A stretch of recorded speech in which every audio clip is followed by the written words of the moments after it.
जोबोद गोजोनथाव बाथ्रा देग्लाय बिपिएफ दलआ बिटिसिनि नैबे सरकारनि मासियाव फैनाय लोगो लोगो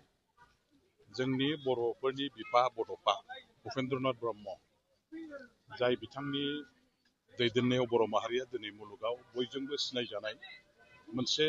गोख्रों गोग्गोम आरो सोदोमस्रि गोनां हारि हिसाबै सिनायजाबाय। बिथाङा 1990 मायथाइनि 1 मे खालि दिनैनि बे सानाव जिहेतु सोरगोआरि जादोंमोन आरो बिथांनिनो बे सोरगोआरि जानाय बे गोसोखांजाथाव मोनसे जारिमिनारि सानखौ जोंनिनो बिटिसि गभर्नमेन्टआ दिनैहाय गभर्नमेन्टनि मोनसे हाबाफारि लानानै बे थैनाय सानखौ जोङो गाजा गोमजायै बेवहाय फालिदों। दतमानि जारिमिनारि मोनसे थावनि थुलुंगाफुरियाव दा बेवहाय दिनै दुलाराय नोंथांमोनहा नोजोर होब्ला नुनो मोनगोन जे बर' हारिनि जेसेबां माहारियारि आफाद एबसु साहित्य सभा आबोद तुब्बा हारिमु आफाद लोगोसे गुबुन गुबुन आरोबाव बेबायदि माहारियारि आफादफोर दंबावो। बिपिएफनिफ्राय आरम्भ खालामनानै इउपिपिएल खालामनाय बिजेपि कंग्रेस खालामनाय जेखि हान्जायाव थाया मानो बर' फिसाफ्रा दिनै बेवहाय थुबुर जाफैजोबदों। जोंनि बर'नि बिफा उपेन्द्रनाथ ब्रह्मखौ बयबो खौसेयै गोसोआव जेबो फारागथि गैयालासे जेबो गोसोआव मोनसे गावजों गाव एना एनि साननाय गैयालासे मोनसे गोसोजों गोथारै दिनैहाय जों बयबो गोसो होसारनानै बड'फा उपेन्द्रनाथ ब्रह्मखौ सिबिदों। बिथांनि गोथै हाखराव फैनानै जोङो दिनै बयबो हान्थु खरायनानै बिबार बावफैदों, बिथांखौ गोसोखांफैदों, बिथांखौ सिबिदों, बिथांखौ अनसायदों आरो बिथांनि जिउमाया जाहाथे सोरगोआव आलो गोजोन थानानै अरायबो बर' माहारिखौ बिथाङा सोरगोनिफ्राय दैदेनबाय थायो, जों बयनोबो आशीर्बादखौ जाहाथे हरबाय थायो, बेखौनो दिनैहाय जोङो आर'ज गाबदों। बड'फा उपेन्द्रनाथ ब्रह्मनि निति आदर्श बिथांनि गासैबो थांखिफोरखौ दिनै जोङो गोथाङै थानाय बिथांनि गासैबो फल'वारफ्रा दुलाराय बर' माहारिया अरायबो फोथांनानै लाखिनानै आद्रा थानाय बिथांनि बे हाबिलास आरो बिथांनि थांखिखौ जाफुंहोनो थाखाय जों बयबो दिनै बिथांनि गोथै हाखराव फैनानै समायखिरा लाफैदों, थांखि लाफैदों। बर'फोरखौ प्रिथिबिनि मोनसे गोग्गोम गोख्रों आरो सोदोमस्रि गोनां माहारि हिसाबै दानायानो जाबाय बड'फा उपेन्द्रनाथ ब्रह्मनि मोनसे गिदिरथार थांखि। गावनि गोमानाय राव हारिमु, गावनि गोमानाय राजखान्थियारि गोहो, गावनि गोमानाय जोंनि नैबे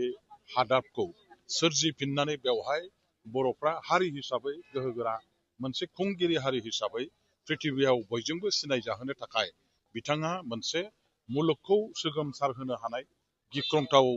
मुलुगनि मानसिजों गिख्रंथाव होननानै मोनसे सानजानाय बेबायदि मोनसे गणतान्त्रिक महात्मा गान्धीनि नितिजों सोमावसारनायखौ बिथाङा जोंनि बे दुलाराय सा सानजा भारतनि आसाम हादोराव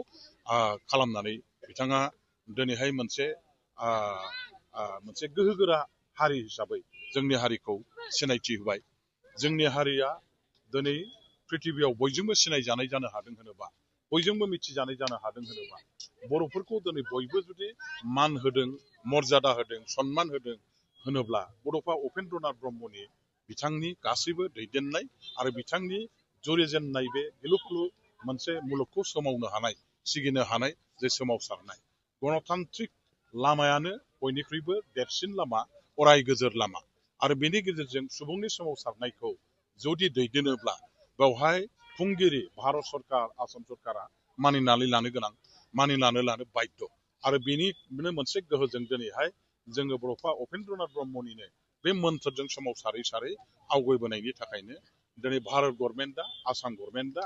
जोंनो भारत संबिजितनि 6थि फारिलाइयाव बिटिसिखौ दानानै मोनसे राजखान्थि गोहोखौ जोंनो बर'फोरनो होदों। दिनैनि बिटिसिआ बड'फा उपेन्द्रनाथ ब्रह्मनिनो सोरजिथाय, बड'फा उपेन्द्रनाथ ब्रह्मनिनो बिथांनि दैदेननायनि गेजेरजों सोरजिनो हानाय मोनसे राजखान्थियारि गोहो आरो बे गोहोखौ लानानै जोङो बर'फोरखौ प्रिथिबियाव बिथांनि बिथोन बायदियै मोनसे सोदोमस्रि गोनां गोहोगोरा जाथि हिसाबै सिनायथि होनो थाखाय, गायसननो थाखाय जों अरायबो खामानि मावगोन। बड'लेण्ड ओनसोलाव थानाय बर'जों लोगोसे गुबुन गुबुन हारि माहारि बिथांमोननि थाखायबो जोंनि बर' दैदेनगिरि बा बिटिसि सरकारा बड'फा उपेन्द्रनाथ ब्रह्मनि जे लिभ एन्ड लेट लिभ जे मोनसे निति, नोंबो थां आरो गुबुनखौबो थांनो होनायनि जे मोनसे निति, बे नितिखौ लानानै जों अरायबो खामानि मावबाय थागोन। बड'फा उपेन्द्रनाथ ब्रह्मआ दिनै आस'खान्दा जोंनि गेजेरनिफ्राय गोमानानै थांनायाव बर' हारिनि थाखाय बुंस'नो हायै सानथ्र'हायै खहा जादों। बर' हारिया मोनसे समाव गावखौनो जोबस्रांनाय बेबायदि मोनसे थासारियाव गोग्लैनांनाय हारि हिसाबै साननो गोनां जानाय मोनसे अबस्था फैदोंमोन। दा अब्लाबो जोङो जिहेतु बड'फा उपेन्द्रनाथ ब्रह्मनि थांखि निति आदर्शखौ लानानै खामानि मावदों, बिथांनि बाणीखौ लानानै जों जिहेतु खामानि मावदों, बे हिसाबै जोङो आवगायनानै खामानि मावनायाव दिनैहाय जाफुंसार जानो हादों। आरो बिथांनि बे आसिरबाद, बिथांनि बे हारिनि पक्षे जे मोनसे अनसायनाय जेरावखि थाया मानो जोंखौ जेब्लाबो बिथाङा नायहरबाय थागोन, बिथाङा जेब्लाबो जोंखौ रैखाथि होगोन। बेखौ जों दिनैनि बे बिथांनि सोरगोआरि जानाय नैबे समावहाय जों बिथांनि फारसे आर'ज गाबगोन, इसोरनि फारसे आर'ज गाबगोन, जाहाथे जोङो हारिखौ खौसे खालामनानै इउनाइटेड बर' कमिउनिटि हिसाबै जों आरोबाव गायसनफिननो हायो। थेर बेथेर जानाय, गावस्रा गावस्रि जानाय बर' हारिफोरखौ जोङो जेब्लाबो बड'फा उपेन्द्रनाथ ब्रह्मआ जेरै बुंदोंमोन, बुहुमनि बर' फिसाफोर खौसे जा, बड'स अफ दि वर्ल्ड इउनाइट, बिथांनि बे मोनसे जे मुल मोन्थोर, बे मुल मोन्थोरखौ लानानै जों जेब्लाबो खामानि मावगोन आरो मोनसे समाव निस्सय बे जाफुंसार जानो हागोन। आंहा बेनि सायाव फोथायनाय दं। दिनै जे बड'फा उपेन्द्रनाथ ब्रह्मनि थैनाय सान, बे थैनाय सानावहाय रायजो राजाफोरखौहाय मा खावलायनो सानो? आङो दुलाराय बर' हारिखौ, जोंनि मोनफ्रोमबो बर'फोरनि माहारियारि आफाद बिथांमोनखौ जोंनि बड'फा उपेन्द्रनाथ ब्रह्मनि मोनसे जे थांखि हारि दानायनि गिदिरथार जे थांखि, आरो बे थांखिखौ हमथानानै दोननो थाखाय जे मोनसे निति आदर्श बिथाङा जोंनो होलांबाय, जे मोन्थोर आरो बाणीखौ जोंनो होलांबाय, बेखौ लानानै जोङो जोंनि हारिनि गेजेराव खौसेयै आवगायलांनानै अरायबो खामानि मावनो, अरायबो नारा नाथा नाजानो थाखाय जों जाहाथे बयबो अरायबो साखाफारा जायो, अरायबो खौसेयै आवगायो। आङो बुहुमाव बर'फोरखौ गोहो गोरा हारि हिसाबै गायसननायनि जे मोनसे बिथांनि जुरिजेननाय हाबा, बेखौ जोबजासिम जाफुङागौमानि खौसेयै जाहाथे मावलांबाय थानो हायो। बेनि थाखाय खौसेयै जोङो गासैबो जोंनि गेजेराव फारागथिफोर, एना एनिफोर, साननायाव माखासे